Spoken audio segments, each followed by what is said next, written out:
going to do is I'm going to run through everything that I have already prepared in the way of English learning. And I'm also going to run through questions that people have sent me, because I did ask a little while ago, does anybody have any questions on learning English? Now, some of them I answered, some of them I didn't because life got in the way. So I've written them all down. I've got them on a list here just next to me, and I am going to run through them.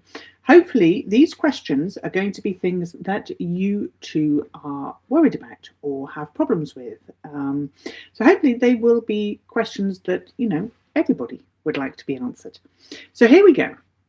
Question number 1 was Maria from Mexico.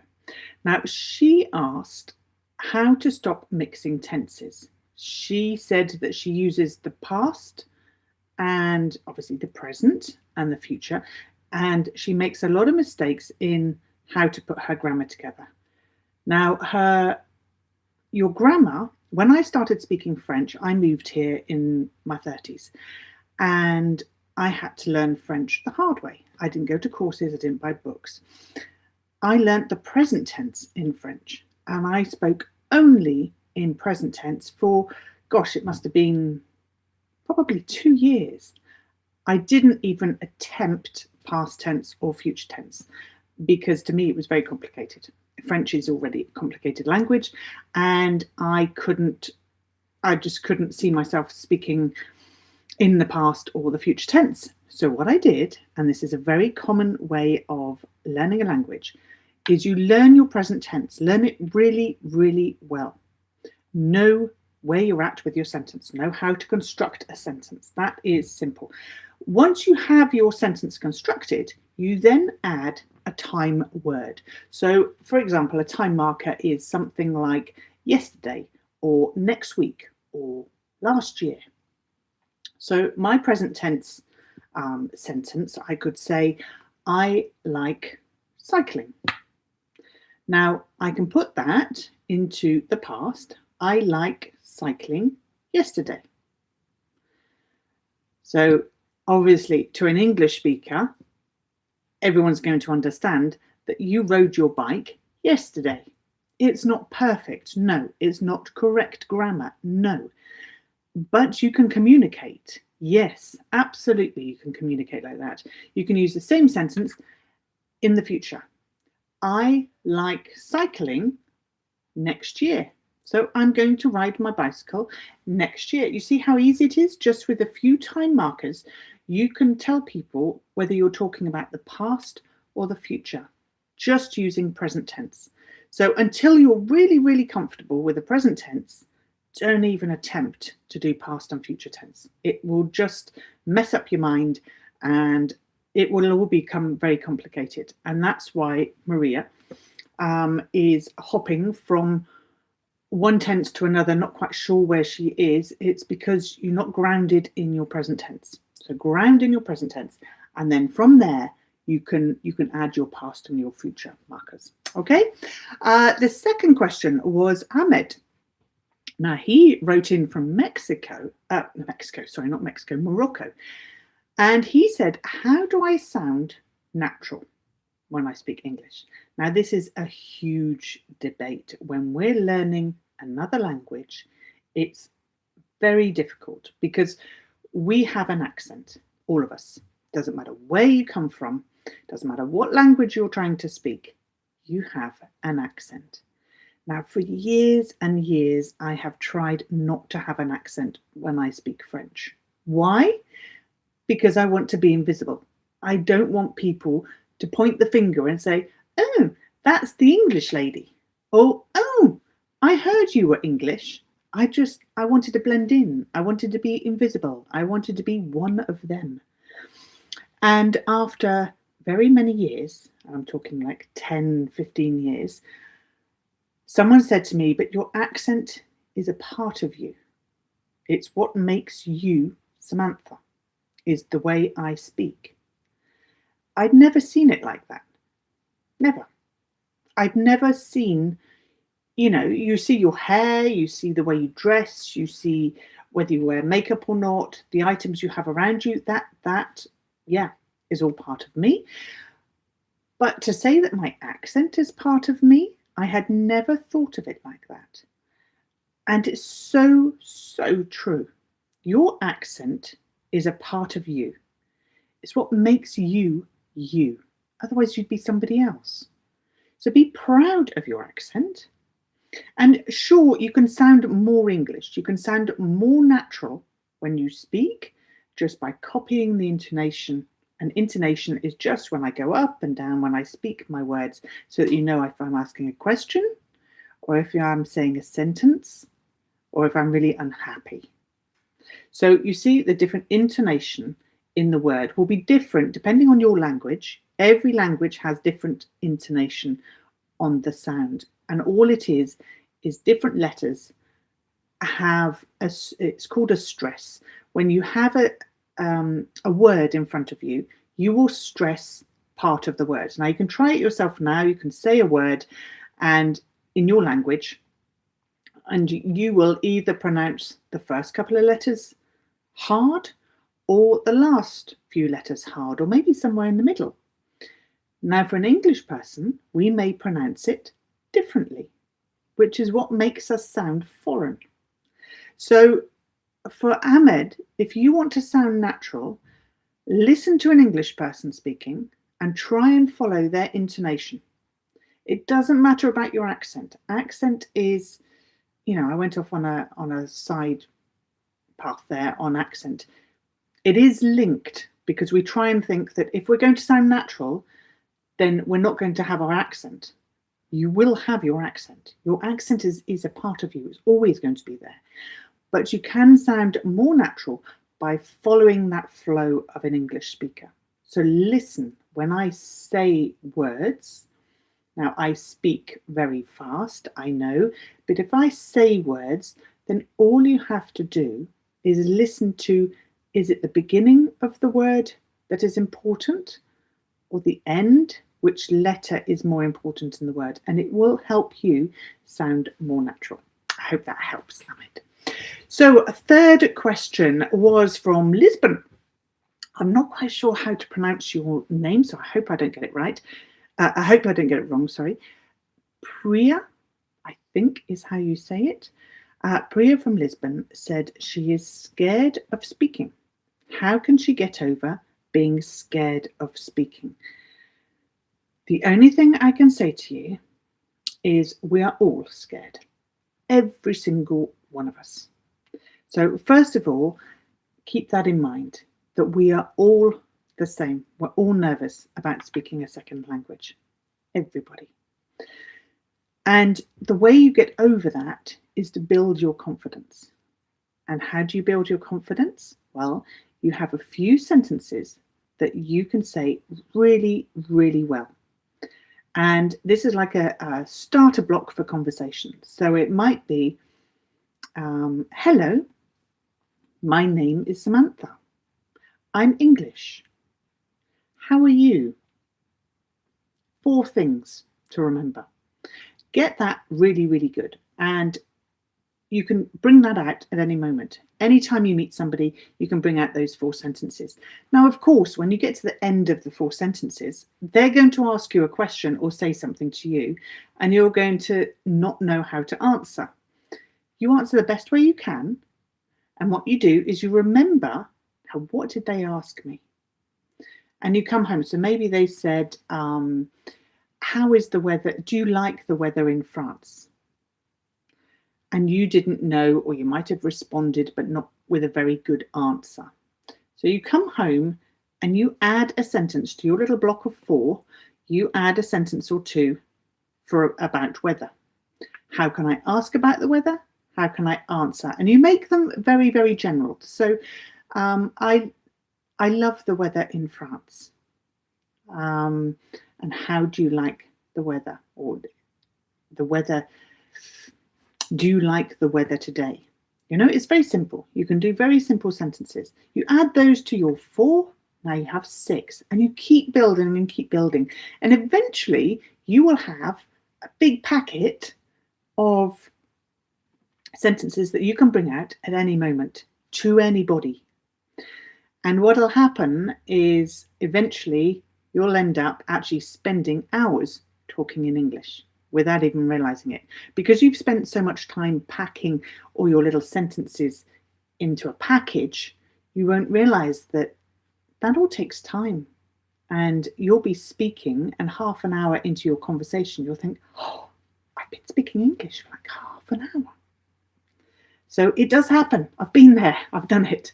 And I remember the first time that I got through an afternoon speaking only in French.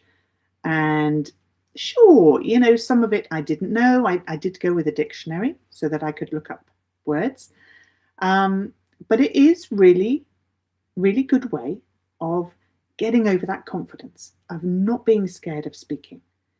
You have to have confidence that, okay, I can say that. And that little bit of information, that's what I'm going to use to meet people and greet people. Okay? So Priya, I hope that helps. Next on the list was Luca. Now, Luca said he doesn't have anyone English around him. Very few of you will have anybody English around you because you're foreign. And being foreign means you're living in another country surrounded by people that speak your language. So having an English person available for you to be able to speak is going to be very rare. You don't have English people to speak. So how do you get over the practicing? How can you practice what it is you're saying? Well, you can practice by yourself. You don't need to have somebody next to you listening. In actual fact, it's easier because you have nobody to criticize you, nobody to look at you with a funny face on their what's he saying? I don't understand. You just say out loud, and that's the trick, is you have to speak out loud. You can record yourself with your telephone, play it back, listen to yourself and think, I don't really pronounce that word very well, and practice it. We can practice without anybody around. And the best thing you can do, now I say this to my students and they go, oh no, that can't work. It does work, and it's a known practice, it's scientific. If your brain hears you say something, it thinks it's true. There is no doubt in our brain. So if you say a sentence in English, your brain just says to itself, she can speak English. It doesn't sit there and think, she didn't pronounce that very well. That's your subconscious going, no, you don't know how to speak English. You're just reading those words off a page. You're not very good. Everyone's going to laugh at you. What are you doing? Why are you learning English? That's your subconscious. That's your ego going, you can't do this. Your brain is very, very simple. And your brain is just going, she can speak English. And all it does is it logs all those words that it says, and eventually it starts putting them together by itself. The more you read out loud, you can't read silently. You do have to read out loud. You speak the words off the page. Now, when you start, you may not know what the words mean. Doesn't matter. Your brain will capture everything that you're saying.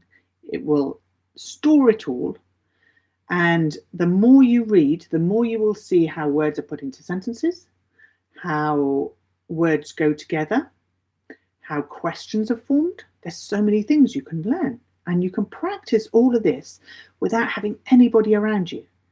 And then when you hear somebody speaking English, or you need to speak English to somebody, all of that information that your brain has stored will pop out, and you'll be able to speak English. It really is magic, and it really does work. I've gotten so many students through exams by doing this, by saying, just read it. I don't care whether you understand what it is that's written on your page, because they prepare a paper for their oral exam. They use Google a lot of the time to find text, or they take text from other places and they put it together into their own words. And they don't necessarily understand everything that's on the page. By the time they come to the oral, because they've said it so many times at home, it just comes out. And when I ask a question, they answer the question very naturally. It really does work. So, next question. So that's practicing by yourself. Aisha, I think from New York, she asked me, she writes a lot of emails. Is there a simple structure for writing in English? Absolutely, there is. Absolutely. You can start your email just with hello. And then you write your bulk. And then at the end of your message, you write kind regards. Now, this is really simple. I'm going to put it in the chat here so that you can write, so that you can write emails or messages. So you write hello, and then the text. And then at the end, you write kind regards. Okay, now this is a very simple way of writing. Sorry, my keyboard is really not good. Of writing an email. So hello is very general. You can write hello to everybody. It's not rude, it's not impolite, it's not informal, and it's not overly formal either. And then kind regards is just a way of saying best wishes. It's a way of closing your email without being overly formal or too lapsed either. So I will send that. There you go. There's the two things. That is how you write an email. I go through hello, then your text, and then kind regards. Tom in Germany. Now, Tom, he wrote to me fairly recently. I did a post on TH sound. And he said to me, he has huge difficulties. Can I go over it again? Sure. So this is how you make the sound in English. It is difficult for a lot of people because you don't have this sound naturally in your language. So it's something you have to teach your tongue to do. Now, what you do is you put your tongue just behind your teeth. There. Just behind. And you say, you blow very gently. You can feel the air coming out. Okay? That's the action. Then the sound is just the. What you have to do is remember to put your tongue back in to continue the word. So 3, there, that, this, thistle, thimble. You see? And it's only by practice. Just keep practicing and you will get it right. Okay? Got 2 more questions. We've got Johan who says, if I use a contraction, is that less formal? Nope. Nope, it's not. Contractions are not formal or informal. A contraction is just to speak faster. Now, some of you may say, what is a contraction? I don't know. It's when you put an apostrophe and you take away a letter. So instead of saying I am, you would say I'm. You see the difference? So I am, I'm. That's a contraction. The reason why we use it, every language has them, it's so that we can speak faster. Now, in French, they join words together to make a longer word. In English, all we do is we take away a letter and add an apostrophe. And this is a very similar way of just making us talk faster.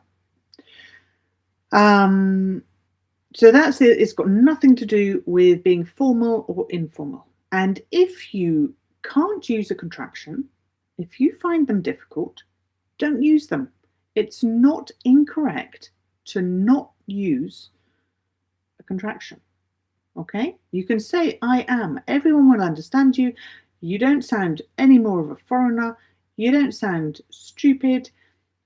You sound like you're speaking English. And the contraction will come automatically when you know your words really well. It will just come out quicker. I am, am, I'm. You see? The more you say it, the more it just happens. So don't worry about that. And no, it's not less formal to use a contraction. The last question was from Sarah I think it's Sarah or Sarah, but without an H, in France. And she said, how do I think in English? Now that's a really tough one. And people quite often say to me, how do I speak? Do I dream in French? Yes, I do.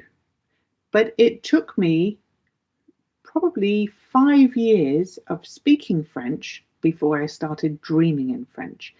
Now, to think in English, what you're doing is you're preparing your brain to speak in English. That's all thinking in English does. The more you put sentences together to speak the language, then the more you will think in English.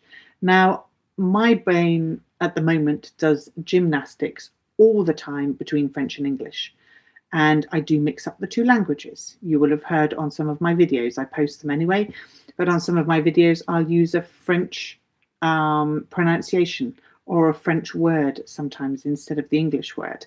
I try very hard to say it in English, but my brain is so used to speaking in French nowadays that English is kind of taken a back seat. And so my brain's going, no, you want to say that. No, I don't want to say that. So it's a juggle all the time. But that's after 20 years of speaking French all the time. So to think in English, I wouldn't overly worry that you're not thinking or dreaming in English. You just have to keep practicing English in your head.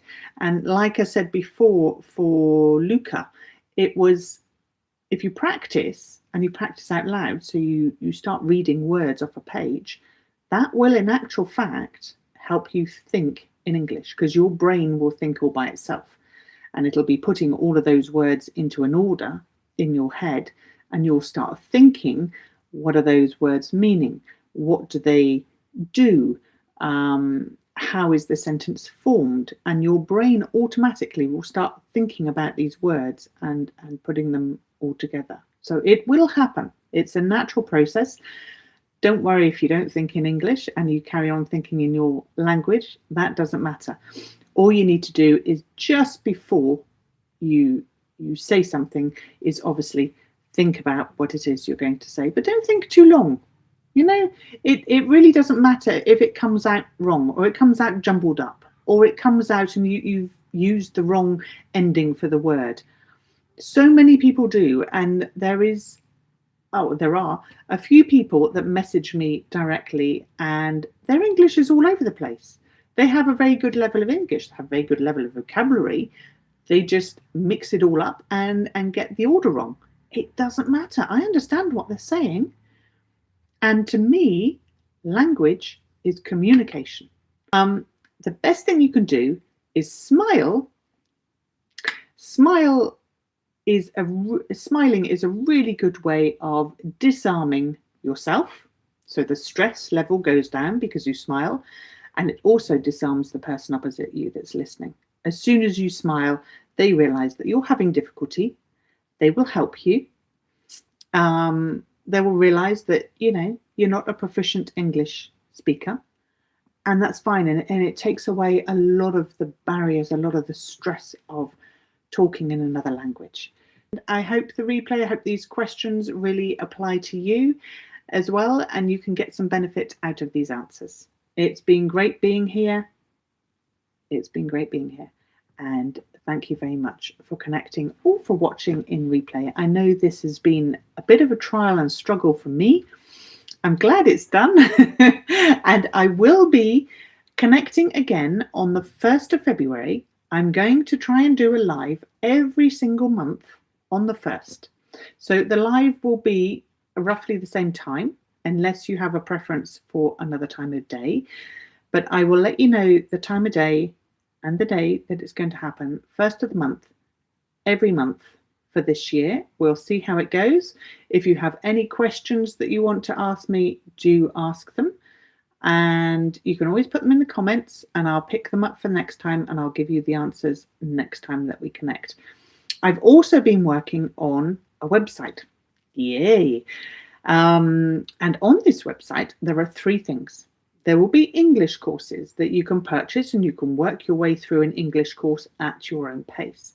There will be one-to-one sessions. You'll be able to book a one-to-one with me and we can talk over anything that you want to talk over. So if you have an exam coming up, if you want to revise a certain bit of grammar, if you want to have holiday information, vocabulary that you can use because you're going on holiday this summer, that kind of thing. It doesn't matter. You can book 1 lesson, you can book 100 lessons. It's entirely up to you. Obviously, the more lessons you book, the cheaper it gets. But there's nothing to stop you from booking just 1 lesson to get through your exam. And the other thing I'm going to do, which I hope you all connect to, is group chats. Now, this I'm really excited about, and I really, really hope that you all connect for the group chats because I think it's going to be a lot of fun. It'll be a Zoom chat, so everybody around the world can see each other. We will pick a topic, and you'll pick a topic, and we'll talk about it. And there'll be real English speakers, people like me in there, and there'll also be foreigners, and you'll see that everybody has the same difficulties and the same obstacles to come over. It's not just you. We all do it, and we all have the same fears. So I'd love you to connect to the website. I will publish it here so that you can see what it's all about. You can have a look, you can browse, you can book or not book, it doesn't matter. But it's a way of you advancing your English, just the next step. It's the next one on. I hope you're enjoying the posts. Subscribe if you haven't. Click the little button down below. Make sure you subscribe, make sure you follow so you get all the notifications of when we're going live, when we're doing things. And I hope that I will see you again very, very soon. So please do, and have a great month of January. I hope it goes really well, and I'll see you for the 1st of February. Bye for now.